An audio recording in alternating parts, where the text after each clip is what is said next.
Hoy día veremos 5 tradiciones que se levantan en nuestro camino a la sanidad.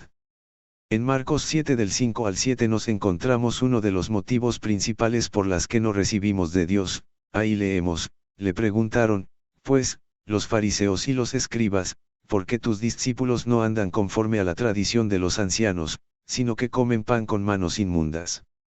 Respondiendo él, les dijo, hipócritas, bien profetizó de vosotros Isaías, como está escrito, este pueblo de labios me honra, mas su corazón está lejos de mí. Pues en vano me honran, enseñando como doctrinas mandamientos de hombres. Porque dejando el mandamiento de Dios, os aferráis a la tradición de los hombres, los lavamientos de los jarros y de los vasos de beber. Y hacéis otras muchas cosas semejantes. Les decía también, bien invalidáis el mandamiento de Dios para guardar vuestra tradición. Unos de los mayores obstáculos para recibir la sanidad vienen de las tradiciones de los hombres. Estos obstáculos no solo vienen de la tradición, sino también de las supersticiones, y de la mala interpretación de las escrituras. Para poder quitar estos obstáculos que nos impiden recibir sanidad, veamos algunos de las más conocidas. La primera tradición es que Dios enferma a las personas. Realmente no entiendo qué tienen en la cabeza. Algunas personas dicen que el Antiguo Testamento declara que Dios envía enfermedades sobre la gente. Los que dicen esto citan Éxodo 15:26 donde dice, y dijo, si oyeres atentamente la voz de Jehová tu Dios, e hicieres lo recto delante de sus ojos, y dieres oído a sus mandamientos, y guardares todos sus estatutos, ninguna enfermedad de las que envié a los egipcios te enviaré a ti porque yo soy Jehová tu sanador. Otros versos similares son Isaías 45:7 que dice, que formo la luz y creo las tinieblas, que hago la paz y creo la adversidad. Otras versiones dicen creo el mal y otras creo la desgracia. Yo Jehová soy el que hago todo esto. Y en Miqueas 1:12 dice, porque los moradores de Marot anhelaron ansiosamente el bien pues de parte de Jehová el mal había descendido hasta la puerta de Jerusalén. Es obvio que estos pasajes de la versión Reina Valera no nos dan el verdadero significado del manuscrito original en idioma hebreo. Sabemos que Dios no crea las tinieblas y que el mal no viene del cielo. Dios solo permite el mal, no lo crea. El mal no puede venir del cielo, porque ahí no hay mal. Dios permitió que venga, pero no lo creó. Tampoco creó la enfermedad. Solo permite que venga como resultado de la desobediencia del hombre. Como decía John Alexander Dowie, la enfermedad es el asqueroso engendro de su padre el diablo y su madre el pecado. La clave para estas dificultades en el idioma consiste en el hecho de que el verbo activo en hebreo ha sido traducido en el sentido causativo cuando debería haber sido traducido en el sentido permisivo. El Dr. Robert Young, en su Concordancia Analítica de la Biblia, quien fue un eminente erudito del idioma hebreo, señala este error en su libro Sugerencias y Ayudas para la Interpretación Bíblica. Dice que Éxodo 15:26 se traduce literalmente, ninguna enfermedad, que yo permití que sean traídas sobre los egipcios, permitiré que sean enviadas sobre ti, porque yo soy el Señor que te sana. Otros piensan que Dios enfermó a Job. Deberían leer un poco su Biblia y darse cuenta que no fue así, Dios no lo hizo, solo lo permitió, el diablo fue quien lo hizo. Debemos tener en cuenta lo que dice en Hechos 10:38, como Dios ungió con el Espíritu Santo y con poder a Jesús de Nazaret, y cómo éste anduvo haciendo bienes y sanando a todos los oprimidos por el diablo, porque Dios estaba con él. Este importante verso demuestra que Jesús es el sanador, y Satanás el opresor. No existe ningún caso en la Biblia en que Dios o Jesús hayan puesto enfermedad sobre alguien. Cuando Dios le mandó a Moisés que vaya a Egipto para sacar al pueblo de Israel de la esclavitud, le dijo que le pida al faraón que libere a su pueblo. Dios no quería enviar plagas sobre el pueblo egipcio.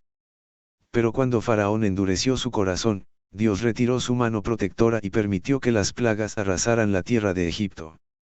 Cuando fue permitida la plaga final, que era la muerte, el mensajero del infierno. La muerte salió y destruyó al primogénito de cada familia egipcia. Solo entonces el faraón se sintió obligado a ceder y dejar que se fueran los hijos de Israel. ¿De dónde vino la muerte? Del cielo. ¿Hay muerte en el cielo? Por supuesto que la respuesta es no. La muerte nunca ha entrado ni entrará ahí. Jamás habrá muerte en el cielo. Habrá venido la muerte de Dios. No, Él no es el autor de la muerte, sino de la vida. Dios odia la muerte. ¿De dónde viene, entonces, la muerte? De Satanás, quien tiene el imperio de la muerte. Así que, por cuanto los hijos participaron de carne y sangre, Él también participó de lo mismo, para destruir por medio de la muerte al que tenía el imperio de la muerte, esto es, al diablo. Hebreos 2:14. La ley del pecado y de la muerte es la ley del diablo. La ley de Dios es la ley del Espíritu de vida en Cristo Jesús. En Romanos 8:2 dice, porque la ley del Espíritu de vida en Cristo Jesús me ha librado de la ley del pecado y de la muerte. Tenemos la promesa que cuando Jesús regrese este último enemigo será puesto bajo sus pies. Cristo vino para destruir al que tenía el imperio de la muerte.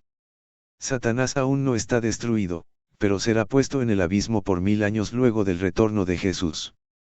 Luego, en el fin de todas las cosas, será puesto en el lago de fuego y azufre, Apocalipsis 20:10. La plaga de la muerte recién vino sobre Egipto cuando Dios retiró su mano protectora y la permitió. Sin embargo, su permiso no debe ser confundido con mandato. Dios les permite a las personas abrir cantinas y discotecas, pero no les manda que lo hagan. Permite que la gente mate y robe pero no les manda hacerlo. Hay una gran diferencia entre permiso y mandato. Pedro declaró en Pentecostés que Cristo fue crucificado por hombres malvados, a este prendisteis y matasteis por manos de inicuos, crucificándole, Hechos 2:23. Esto fue la obra de Satanás por medio de sus hijos.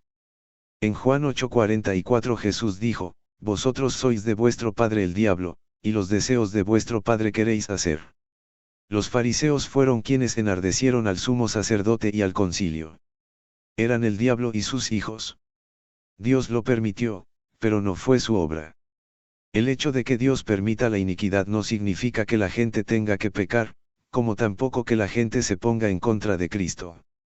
Muchos lo están crucificando nuevamente al rechazarlo. Sin embargo, Dios no les mandó que lo rechacen, solo les permite hacer su propia elección, porque el hombre tiene libre albedrío para aceptarle o rechazarle. Así que no vengas con la idea que Dios te envió la enfermedad, mas si estás enfermo, el doctor Jehová viene y te sana por medio de la obra de Cristo en la cruz. La segunda tradición es una tontería que piensan algunas personas que dicen, quizás no sea la voluntad de Dios sanarme. Muchas personas que cuando oran por sanidad piensan que deben terminar con la frase, si es tu voluntad. Escuché un programa de cristiano de televisión en que una mujer oraba por su hijo enfermo, Señor, si es tu voluntad sánalo y si es tu voluntad llévalo contigo.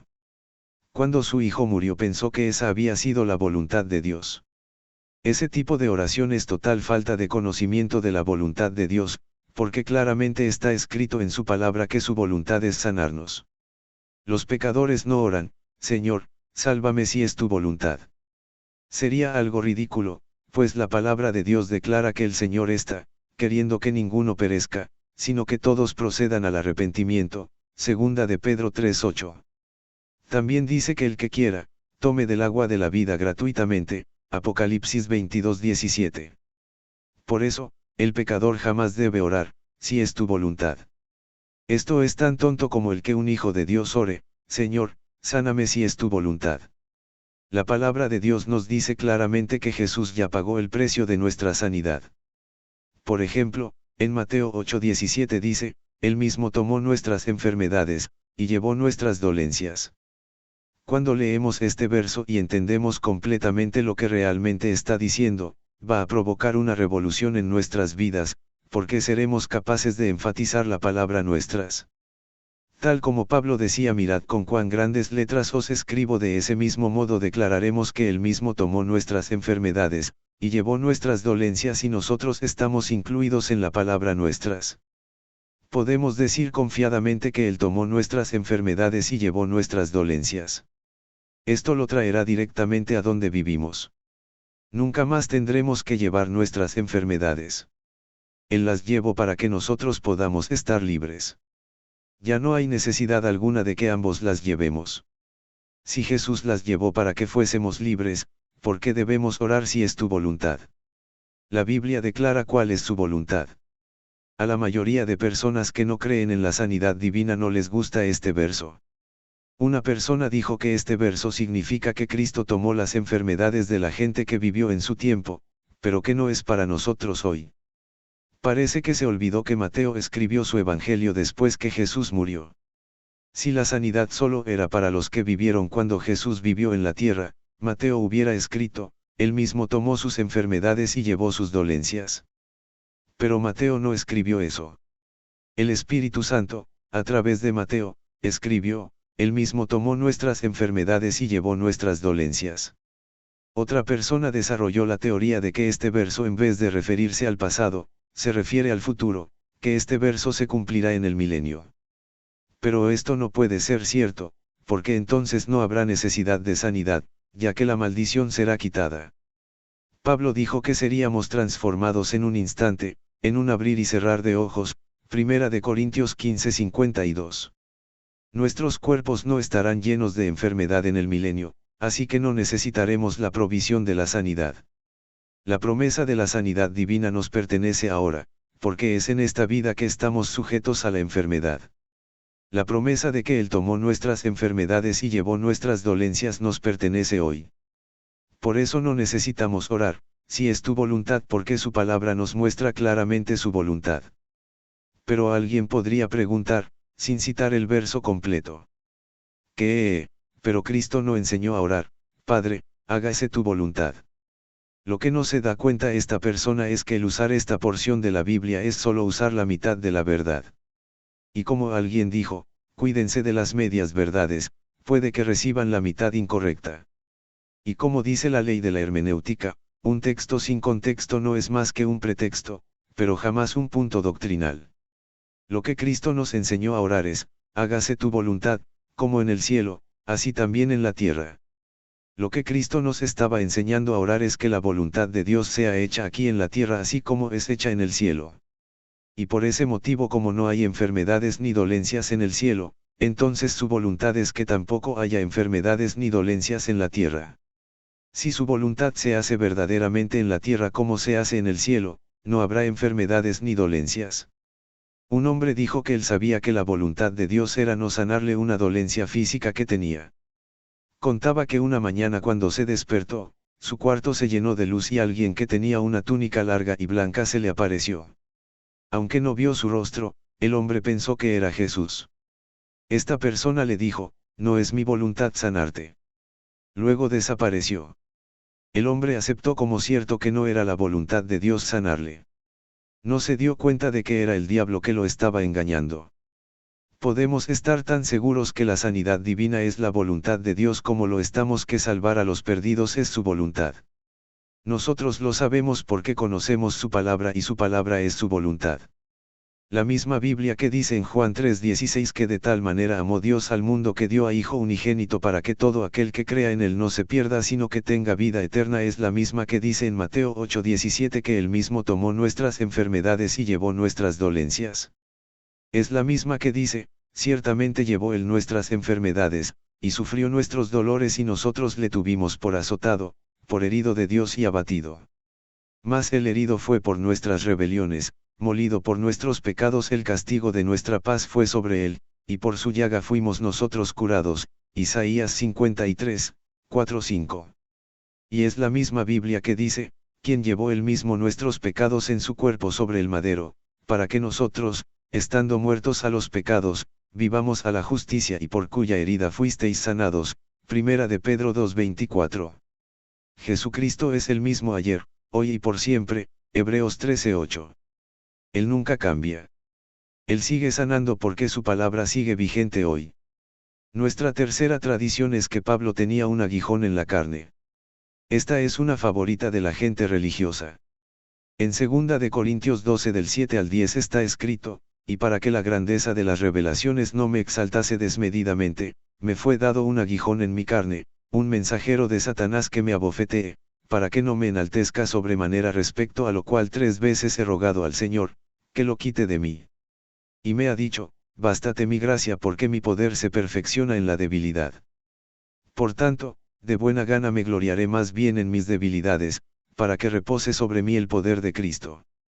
Por lo cual, por amor a Cristo me gozo en las debilidades, en afrentas, en necesidades, en persecuciones, en angustias porque cuando soy débil, entonces soy fuerte. El pensamiento que Pablo tenía una enfermedad que Dios no quiso sanar es sostenido ampliamente. Esta enseñanza ha guiado a que muchos crean que la voluntad de Dios debe ser que muchos de sus hijos estén enfermos. Esto ha tenido a muchos atados cuando deberían estar libres. Una creencia común es que Pablo sufría una dolencia en los ojos que lo tenía casi ciego. La Biblia declara que el Señor Jesús se le apareció en visión a Ananías y lo envió a imponerle las manos a Saulo para que reciba la vista, Hechos 9 del 12 al 17. El siguiente verso dice que Dios lo sanó. El concluir que Pablo tenía un problema en los ojos debido a su breve ceguera sería rebajar la obra de Dios. Cuando Pablo, camino a Roma, estuvo en la isla de Malta, le predicó a la gente y les habló de la obra redentora de Dios. Si sus ojos hubieran estado llenos de pus, como dicen algunos, hubieran creído estas personas en Dios por su sanidad. Mas la Biblia dice que Pablo impuso sus manos sobre ellos y fueron sanados. Es verdad que Dios permitió que Pablo tuviese ese aguijón de la carne, pero no fue obra de Dios. La Biblia dice que fue permitido un mensajero de Satanás para abofetearle. La Biblia no dice que este aguijón de la carne fuese una enfermedad. Note cómo se usa esta expresión aguijón de la carne en otros lugares de la Biblia. Antes que los hijos de Israel fuesen a la tierra de Canaán, Dios les dijo que destruyesen a los habitantes de esa nación, los cananitas, porque si no lo hacían, les darían problemas a los hijos de Israel, serían un aguijón en su costado. No se habla de enfermedad, Números 33:55. El aguijón de Pablo tampoco fue una enfermedad. Fue un mensajero de Satanás enviado para abofetearlo. En cada lugar donde iba Pablo, el diablo levantaba antagonismo contra Pablo. Pablo escribió las muchas veces que fue apedreado, azotado y dejado por muerto. Escribió las veces que fue puesto en la cárcel y que incluso luchó con leones. A pesar de ello, en todos sus escritos donde habla acerca de persecuciones y tribulaciones nunca incluye enfermedades.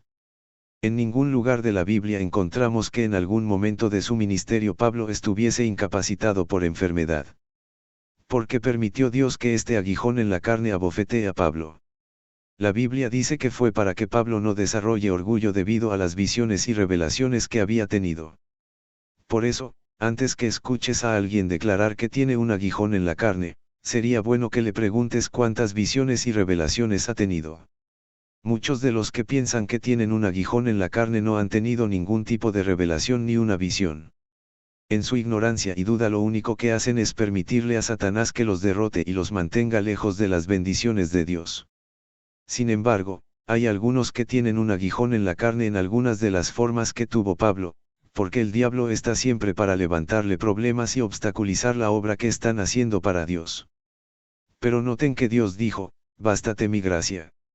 La gracia de Dios nos da poder para levantarnos por encima de las bofetadas del diablo. Seguimos con nuestra cuarta tradición, estoy sufriendo para la gloria de Dios. Esta es una de los espiritualones, segura has conocido algunos. Los que apoyan esta creencia usan, por lo general, el capítulo 9 de Juan, donde se encuentra la historia del ciego que Jesús envió al estanque de Siloé. Sus discípulos le preguntaron si había pecado él o sus padres, provocándole la ceguera. Jesús les dijo, no es que pecó ni sus padres, sino para que las obras de Dios se manifiesten en él. Algunos concluyen con este verso que el hombre nació ciego para que Dios obtenga la gloria con ello. Sin embargo, Jesús continuó diciendo, me es necesario hacer las obras del que me envió, entre tanto que el día dura la noche viene, cuando nadie puede trabajar.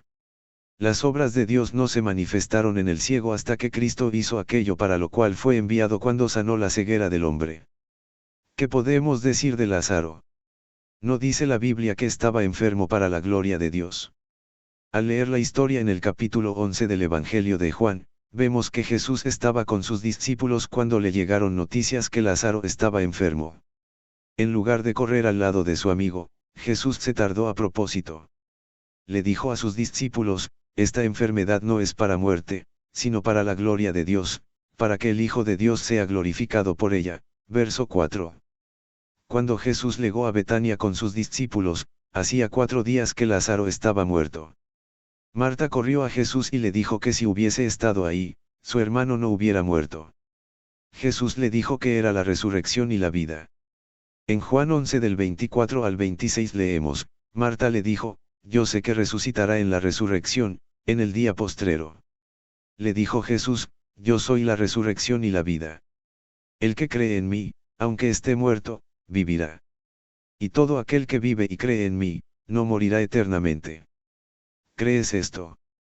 Poco después, Marta se quejó de la orden de mover la piedra de la tumba que dio Jesús. Ella sabía que el cuerpo estaba descompuesto y apestando después de 4 días. Por lo que Jesús le dijo, no te he dicho que si crees, verás la gloria de Dios. Verso 40. Marta no había visto aún la gloria de Dios. No veía la gloria de Dios en su hermano porque aún no se había manifestado. La gloria de Dios se manifestó en la resurrección y sanidad de Lázaro. No solo fue resucitado, sino que también fue sanado de la enfermedad que le causó la muerte. Dios es glorificado por la sanidad y la liberación, no por la enfermedad y el sufrimiento. Veamos nuestra quinta tradición. La enfermedad es la disciplina de Dios. Es verdad que la Biblia dice, porque el Señor al que ama disciplina, Hebreos 12:6. Sin embargo no dice, el Señor enferma al que ama.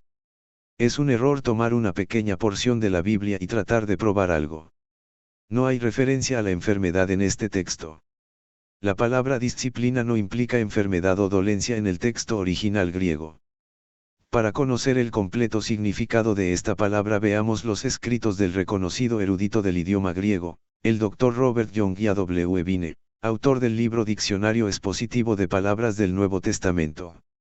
En ellos aprendemos que la palabra disciplina significa entrenar a un niño, educar o enseñar. Así como los bebés necesitan ser enseñados y corregidos para poder crecer como niños saludables y adultos, así también los bebés cristianos necesitan ser enseñados y corregidos para crecer y llegar a ser cristianos espiritualmente saludables. Esta palabra en el griego original significa que necesitan ser disciplinados y gobernados. Muchos de los problemas de hoy se originan en la falta de disciplina y entrenamiento religioso en el hogar. Los niños deben ser disciplinados, corregidos y entrenados en amor. En Mateo 7 del 9 al 11 dice, ¿qué hombre hay de vosotros, que si su hijo le pide pan, le dará una piedra, o si le pide un pescado, le dará una serpiente? Pues si vosotros, siendo malos, sabéis dar buenas dádivas a vuestros hijos, cuanto más vuestro Padre que está en los cielos dará buenas cosas a los que le pidan. Dios nos entrena y disciplina con mano amorosa, porque el Señor al que ama disciplina. Así que no creas que su disciplina es esa enfermedad en tu cuerpo, es un ataque del diablo, que es a lo que se dedica. Resiste ese ataque de enfermedad y declara en voz alta, soy sano por las llagas de Jesús. Bien amado, nos vemos mañana con tu programa La Biblia en tus manos, con el Ciberpastor.